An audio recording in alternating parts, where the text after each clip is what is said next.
ही आमच्या पिढीची चूक आहे, आमच्या आधीच्या पिढीची चूक आहे. आपल्याला फक्त पैसा हेच मूल्य शिकवलंय. आणि ह्या सगळ्याचा ऱ्हास जो सुरू झालाय तो हा ग्लोबलायझेशन नंतर सुरू झालेला आहे. आणि आपल्याला पैसा कमव आणि मोठा हो, बाकी मला काही सांगूच नकोस तू. पैसा हो. फार महत्वाचा असतो आयुष्यामध्ये. हो. मग काय करणार? करा, घ्या कुठलंही शिक्षण करा आणि पैसे कमवा. ते फार महत्वाचे आहेत. बाकी सगळं काय होत राहतं.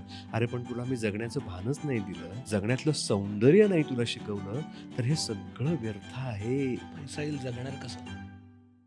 त्या फार महत्वाच्या गोष्टी आहेत. कलेमधला रसास्वाद जी गोष्ट आहे ना, ही फार महत्वाची आहे आणि त्याची सुरुवात करायला पाहिजे. शिक्षकांनी, पालकांनी फार महत्वाची गोष्ट आहे. माझ्या मुलांना मी कधीच सांगून टाकलंय, 2 पैसे कमी कमवा, जगण्यासाठी फार अजिबात लागत नाही. पण रसास्वाद घेणारे, कलास्वाद घेणारे तयार व्हा. कारण जगणं फार सुंदर होतं रे. मला नाही गरज लागत ह्या बाकीच्या गोष्टींची, कुठल्या गोष्टींची.